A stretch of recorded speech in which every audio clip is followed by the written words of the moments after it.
శ్రీ భక్తి మార్గం ప్రేక్షకులకు నమస్కారం. వారాహి అమ్మవారి ఉత్సవాల్లో ద్వాదశ రాశుల వారు ఎలాంటి పూజా విధానం పాటించడం వల్ల ఎలాంటి సత్ఫలితాలు పొందుతారో మనకు వివరించడానికి మనతో పాటు ఉన్నారు జ్యోతిష్య ఆచార్య, ఉత్తమ జ్యోతిష్యరత్న అవార్డు గ్రహీత శ్రీమాన్ కాండూరి వంశీకృష్ణమాచార్యులు గారు. నమస్కారం గురువుగారు. ఆయుష్మాన్ భవ. ముందుగా గురువులకు నమస్కారం తెలుపుకుందాం.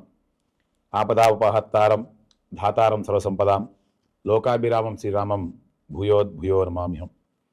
మన భక్తి మార్గ ప్రేక్షకులందరికీ కూడాను శ్రీ శ్రీ శ్రీ తిరుగండి చిన్నజీవి స్వామి వారి యొక్క మంగళశాస్త్రాలు ఉంటాయని తెలియజేస్తూ, శ్రీ నేమాని వేణుగారి గురుగారికి నమస్కారాలు తెలియజేస్తూ ఈ కార్యక్రమం ప్రారంభిద్దాం. వారాహి అమ్మవారి ఉత్సవాల గురించి కాస్త వివరిస్తారా గురుగారు? తప్పకుండా తెలియజేస్తానండి.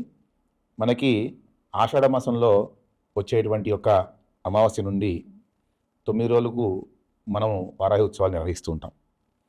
దీన్ని గుప్త నవరాత్రులు అంటూ ఉంటారనమాట. వారాహి అమ్మవారు అంటేను సాక్షాత్తు విష్ణుమూర్తి యొక్క వరాహ రూపము స్త్రీ రూపంగా భావించి మన అమ్మవారిని కొలుస్తూ ఉంటాం అన్నమాట. అదేవిధంగా లలితా అమ్మవారి యొక్క సైన్యాధ్యక్షురాలుగా అమ్మవారు వ్యవహరిస్తూ ఉంటుంది. ఎవరికైతే దృష్టి బాధలు కానీ లేదంటే నరఘోష బాధలు కానీ ఉన్నట్లయితే వీరు ఈ అమ్మవారి యొక్క పూజలు చేసుకోవడం వల్ల చాలా విశేషమైన ఫలితాలు కలుగుతూ ఉంటాయి వీరందరికీ కూడా. కాబట్టి ఈ యొక్క ఉత్సవాల్లో పాల్గొనటం కానీ అమ్మవారిని దర్శించుకున్నా కానీ కూడా మంచి మంచి ఫలితాలు ఉంటూ ఉంటాయి అందరికీ కూడా. గురుగారు, మకర రాశి విద్యార్థులు ఈ ఉత్సవాల్లో ఎలాంటి పూజా విధానం పాటించాలి? మకర రాశి విద్యార్థులు ఈ యొక్క అమ్మవారి యొక్క ఉత్సవాల్లో తప్పనిసరిగా పాల్గొనేటువంటి అవకాశం చేసుకోండి. అమ్మవారు మీకు మంచి మంచి వరాలు ఇస్తూ ఉంటుంది. అదేవిధంగా మకర రాశి విద్యార్థులు ఎవరైతే ఉంటారో వీరు అమ్మవారికి ఎరుపు రంగుతో ఉన్నటువంటి యొక్క పండ్లను కనుక నైవేద్యం పెట్టినట్లయితే చక్కటి విద్య కలిగేటువంటి అవకాశం ఉంటుంటుంది. మళ్ళీ విశేషంగా చెప్తున్నానండి, విద్యార్థులని పూజా విధానంలో కన్నా చదువుకునేటువంటి ఒక అంశాల మీదే ఎక్కువ వారి దృష్టి మళ్ళించండి. కాకపోతే వారికి ఉన్నటువంటి జాతకరీత్యా కొన్ని దోషాలు ఉంటాయి కాబట్టి ఆ దోషాలు పోవడం కొరకు ఈ నవరాత్రుల్లో అమ్మవారికి ఎరుపు రంగుతో ఉన్నటువంటి పండ్లు ఏవైతే ఉంటాయో అది నైవేద్యం పెట్టేటువంటి అవకాశం చేయిస్తే చక్కటి విద్య కలుగుతుంది మకర రాశి విద్యార్థులకు. గురుగారు, మకర రాశి ఉద్యోగస్తులు ఈ ఉత్సవాల్లో ఎలాంటి పూజా విధానం పాటించాలి? మకర రాశి ఉద్యోగస్తులు ఎవరైతే ఉంటారో, ఉద్యోగ ప్రయత్నాలు చేస్తూ ఉంటారో మీరు అందరూ కూడాను చక్కగా గురువారం రోజున ఆవుకి ఒక 3 గుప్పెళ్ళు శనగలు పెట్టేటువంటి అవకాశం చేయండి. అంటే బుధవారం రోజు రాత్రి నానబెట్టి గురువారం ఉదయం ఆవుకు పెట్టేటువంటి ప్రయత్నం చేయండి. అదేవిధంగా అమ్మవారికి కూడా శనగల నైవేద్యం పెట్టేటువంటి అవకాశం చేసి ఎక్కువ మందికి పంచేటువంటి అవకాశం చేయండి. మీకు చక్కటి ఉద్యోగం కలుగుతుంది. ఒకవేళ ఉద్యోగాల సమస్యలు ఉన్నాయండి మాకు అనుకున్నట్లయితే శనగలతో పాటు బొబ్బర్లు కూడా పెట్టేటువంటి అవకాశం చేయండి. మీకు సమస్యలు తొలగిపోతాయి. గురుగారు, మకర రాశిలోని వ్యాపార అభివృద్ధి కోసం ఈ ఉత్సవాల్లో ఎలాంటి పూజా విధానం పాటించాలి? మకర రాశి వారు మీ యొక్క వ్యాపార స్థలాలలో గోమతి చక్రాన్ని ఏర్పాటు చేసుకోవాలి. అదేవిధంగా ఈ యొక్క అమ్మవారి యొక్క పసుపు కొమ్ముని ఒకటి ఏర్పాటు చేసుకునేటువంటి ప్రయత్నం చేయండి. పసుపు కొమ్ము దొరుకుతుంది, బారుగా ఉండేది కాకుండా గుండు పసుపు కొమ్ము దొరుకుతాయి. ఆ పసుపు కొమ్ముని ఏర్పాటు చేసుకుని వ్యాపార స్థలంలో అమ్మవారి యొక్క ప్రతిబింబాన్ని ఏర్పాటు చేసుకోండి. వ్యాపార స్థలంలోనే చక్కగా కుంకుమ పూజ శ్రీ సూక్త విధానం చేయండి. చేసి అది మీ దగ్గర ఉంచుకోండి. చక్కగా మీ యొక్క వ్యాపారం అభివృద్ధి చెందుతుంది. గురువుగారు, మకర రాశి వారు వివాహ సమస్యలతో బాధపడుతున్నప్పుడు ఈ ఉత్సవాల్లో ఎలాంటి పూజా విధానం పాటించాలి? మకర రాశి వారికి వివాహం కావాలనుకున్నా, మకర రాశి వారికి వివాహంలో పురోగతి కావాలనుకున్నా, వివాహం అయిన తర్వాత ఏవైతే సమస్యలను ఉన్నారో అవి తొలగిపోవాలనుకున్నా వీరందరూ కూడాను ఈ యొక్క ఉత్సవాలు తప్పనిసరిగా పాల్గొనేటువంటి అవకాశం చేసుకోండి.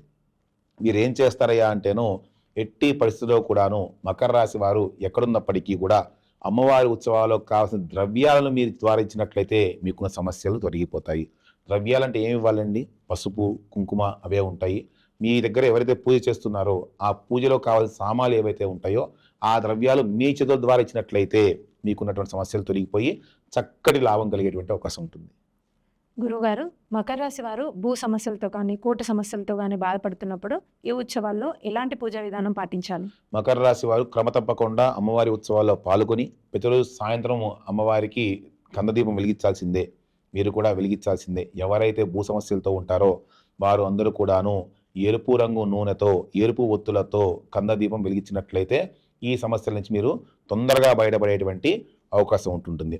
లేదు మాకు భూమి కావాలి, మేము కొనుక్కోదలుచుకున్నాం మేము అనుకున్నట్లయితే అమ్మవారితో పాటు భూవరాహస్వామి యొక్క దర్శనం కలిగినట్లయితే, ఆ స్వామివారి దర్శనం చేసుకున్నట్లయితే చక్కటి భూలాభం కూడా కలుగుతుంది. గురువుగారు, మకర రాశి వారు ఆరోగ్య సమస్యలతో బాధపడుతున్నప్పుడు ఈ ఉత్సవాల్లో ఎలాంటి పూజా విధానం పాటించాలి? ఎవరైతే ఆరోగ్య సమస్యలతో బాధపడుతూ ఉంటారో వారు గోధుమలతో చేసినటువంటి నైవేద్యాన్ని అమ్మవారికి పెట్టండి. అది కూడా ఆదివారం పెట్టేటువంటి ప్రయత్నం చేయండి. ఆ యొక్క నైవేద్యాన్ని ఎక్కువ మంది పంచేటువంటి అవకాశం చేయండి. అదేవిధంగా గోధుమలతో చేసినటువంటి యొక్క పదార్థాలను అమ్మవారికి నైవేద్యంగా పెట్టి, ఒకవేళ కుదరకపోతే ఆవుకు పెట్టేటువంటి ప్రయత్నమైనా చేయండి. చేసినట్లయితే మీకు మంచి ఆరోగ్యం కలుగుతూ ఉంటుంది మకర రాశి వారికి. గురువుగారు, మకర రాశి వారు ఈ ఉత్సవాల్లో ప్రత్యేకంగా పాటించవలసిన పూజా విధానం ఏంటి? మకర రాశి వారు ఈ ఉత్సవాల్లో ప్రత్యేకంగా ఎరుపు రంగు చీరతో మాత్రమే అమ్మవారికి పూజ చేయాలి. అదేవిధంగా వారు నువ్వుల నూనెతో ఒత్తులు వెలిగించి అమ్మవారికి హారతిగా ఇస్తూ ఉండాలి. ప్రతిరోజు 7 దీపాలు పెట్టి అమ్మవారికి వారు హారతిస్తూ ఉండాలి ప్రతిరోజు సాయంత్రము. చేసినట్లయితే వీరికి మంచి ఫలితాలు కలుగుతాయి. అదేవిధంగా మకర రాశి వారు దుంపలతో చేసినటువంటి నైవేద్యాన్ని అమ్మవారికి నైవేద్యంగా పెట్టండి. చక్కటి ఫలితాలు ఇస్తుంది అమ్మవారు. గురువుగారు, మకర రాశి వారు ఈ ఉత్సవాల్లో ఎలాంటి పూజా విధానం చేయాలో తెలియజేసినందుకు ధన్యవాదాలు. సర్వమంగళ మాంగళ్యే శివే సర్వాసాధికే శరణ్యే త్ర్యంబకే దేవి నారాయణ నమోస్తుతే. అందరూ కూడా ఈ ఉత్సవాల్లో పాల్గొనండి. అమ్మవారి కృపకు పాత్రలు అవ్వండి. జై శ్రీరామ్.